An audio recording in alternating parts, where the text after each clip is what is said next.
They say chips are pure chemistry, that they're full of carcinogens, that every crunchy bite is slowly killing you. People believe they're worse than fast food, worse than sugar, worse than almost anything sold in a store. Some say chips are basically oil and chemicals shaped like food, something no human body was ever meant to eat. And yet people keep opening the bag, telling themselves just a few, and somehow finishing the whole thing without noticing. Chips? Cheap, crunchy, addictive. The snack that disappears faster than you expect. But stop for a second and actually look at them. Thin slices of potato, oil, salt, that's it. So why does something this simple scare people so much? And here's the real question nobody asks. What if chips are not a chemical accident? What if they're not poison? What if this product exists because of something far more human than chemistry? Anger. Because chips were not invented in a laboratory. They weren't designed by corporations. They weren't engineered by scientists. They were created by a furious cook who had finally had enough. To understand chips, you don't start in a factory, you start in a kitchen with a customer who wouldn't stop complaining. A plate of fried potatoes goes out. It comes back. Too thick. The cook cuts them thinner, sends them again. They come back. Still too thick. At that moment, patience ends. Out of pure frustration, the cook slices the potatoes paper thin, fries them until they're stiff, covers them in salt, and sends them back as a joke. No one was supposed to like them. They were meant to be uneatable. But the customer loved them. That single moment of irritation created one of the most successful snack foods in history. Not because it was healthy, not because it was planned, but because it hit the human brain in exactly the right way. Crunch. That sound alone matters more than people realize. Crunch tells your brain something is fresh, something is satisfying, something worth repeating. Chips perfected that signal. And this is where fear enters the story. Because when potatoes meet very high heat, chemistry changes. People hear words like carcinogens and immediately panic. They imagine invisible toxins forming the second oil bubbles. They imagine every chip as a tiny time bomb. And yes, when food rich in starch is cooked at very high temperatures, certain compounds can form. That part is real. But here's the twist most people never hear. The danger is not in the chip itself. It's in the dose, the frequency, the habit. Chips are not toxic by design. They are concentrated. Concentrated calories, concentrated fat, concentrated crunch, they're engineered. Not to kill you, but to make stopping difficult. Thin slices mean more surface area. More surface area means more oil. More oil means stronger signals to the brain. This isn't evil chemistry. It's simple physics meeting human biology. Your brain doesn't count grams or molecules. It reacts to texture, sound, salt, and fat. Chips press all of those buttons at once. That's why one chip feels harmless and the whole bag disappears. And when people feel out of control, they look for a villain. Chemicals, factories, science, anything except behavior. So chips become the enemy. But the truth is more uncomfortable. Chips didn't trick humanity. They exposed it. They revealed how easily our brains lock onto certain signals, how quickly pleasure overrides intention, how repetition turns snacks into habits. And before you decide whether chips are food or chemistry, there's one thing you need to understand. The real danger doesn't start in the oil. It starts in how often the bag gets opened. And once you understand what actually happens inside the chip when it's cooked, the fear story changes completely. Because the science behind chips is simpler and more unsettling than most people expect. Now let's talk about the word that scares everyone, carcinogens. The moment people hear it, logic shuts down. Fear takes over. Chips are dangerous. Chips cause cancer. Chips are toxic. The story sounds simple and terrifying, which is exactly why it spreads so well.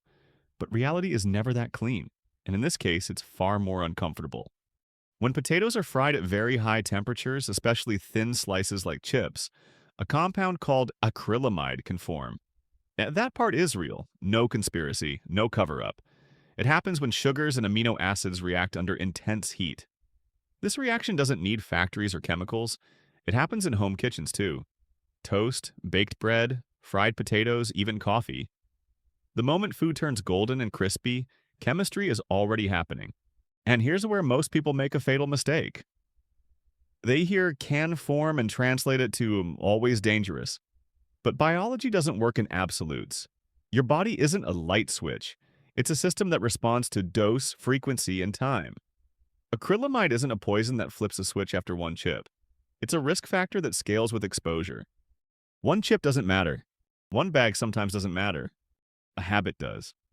This is where the story gets uncomfortable because the danger isn't hidden in the factory, it's sitting in repetition. Chips are designed to make repetition easy. Thin slices mean faster cooking. Faster cooking means more crunch. More crunch means stronger reward signals in the brain. Your brain doesn't understand moderation. It understands patterns, and chips are very good at creating them. Now here's the part people don't expect. Chips are not more dangerous than many foods cooked at high heat. They're just more honest about it. The same reaction that creates crispness in chips also happens in toasted bread, roasted coffee, baked cookies, and grilled food. But no one eats toast with fear. No one panics over coffee. Chips get blamed because they're visible, loud, and easy to demonize. The real issue isn't chemistry, it's concentration. Chips pack a lot of heat, oil, and surface area into something you eat quickly and mindlessly. That's the trap. Not because chips are evil, but because they bypass your internal brakes.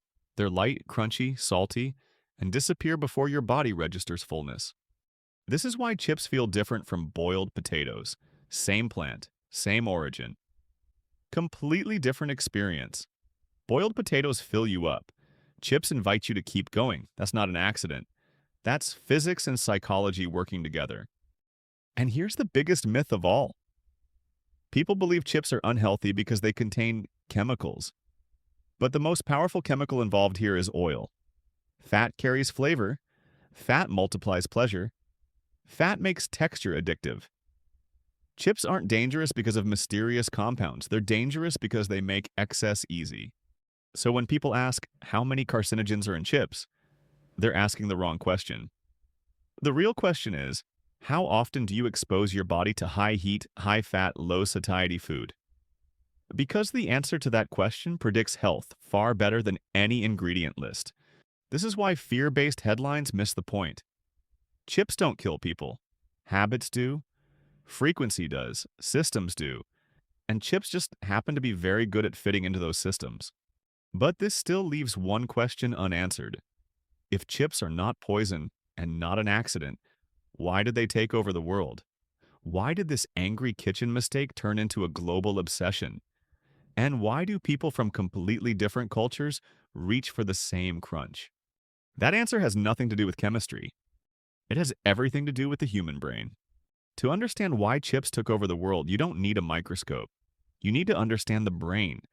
Because chips are not powerful because of what they contain, but because of what they trigger. The human brain evolved to survive scarcity. For thousands of years, fat and salt were rare.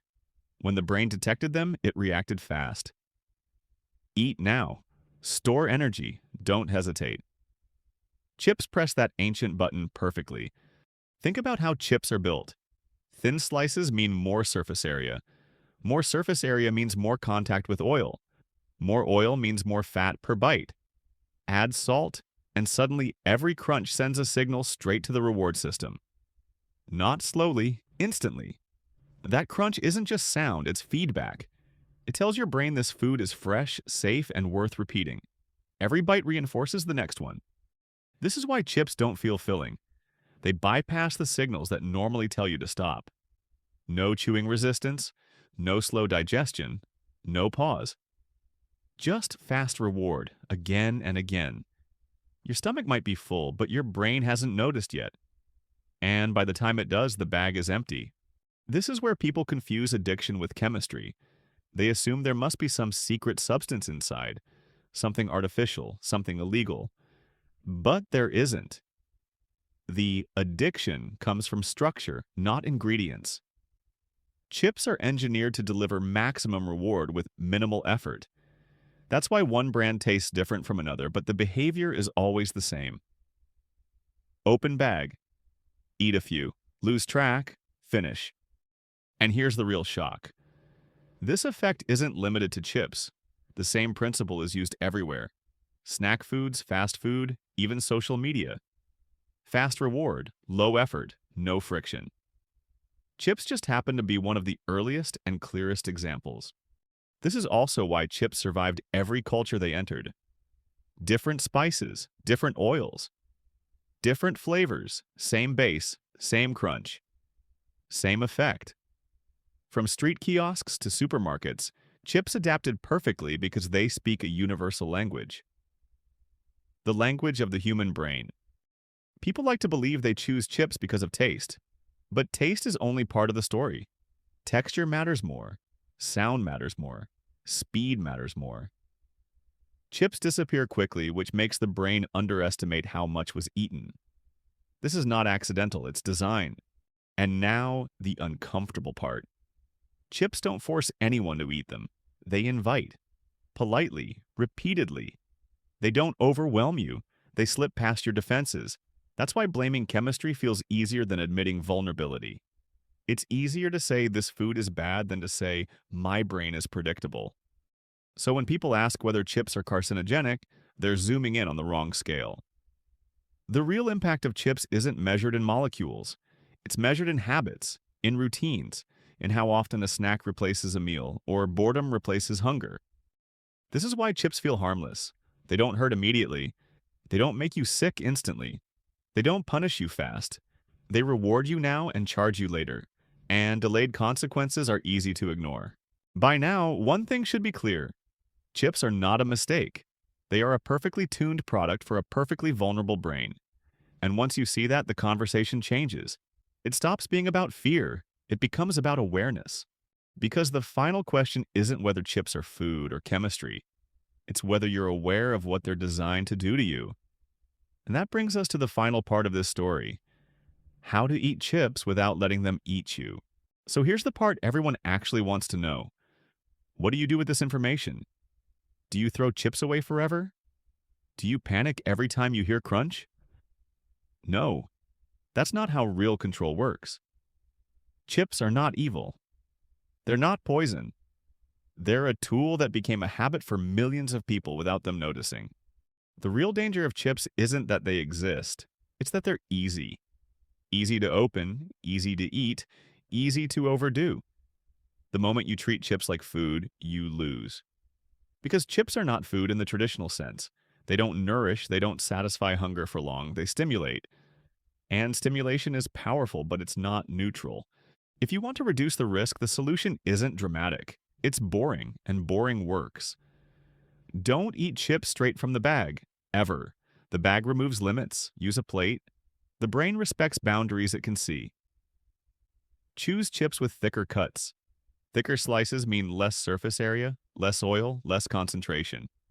Eat them with something that slows you down. Protein, fiber, anything that forces your body to work. And most importantly, never eat chips when you're bored or stressed. That's when they stop being a snack and start becoming a pattern. Chips are meant to be occasional, situational, a side effect of life, not a foundation of it. And now zoom out for a second. Chips are eaten everywhere. Every country, every culture, every age. This isn't a personal failure, it's a global one, like a product perfectly matched to the human brain in a world that moves too fast to notice signals. Chips didn't conquer the planet by accident, they fit it. So the next time you hear someone say chips are full of chemicals and killing everyone, remember this. The chemistry is real, but it's not the villain. The villain is repetition without awareness, because once you understand how chips work, they lose their power over you. You're not weak for liking them, you're human. Now tell me honestly, when you open a bag of chips, do you stop where you plan to, or do you always finish more than you expected? Write it in the comments, because if this video made you think twice before reaching into the bag, then it did its job.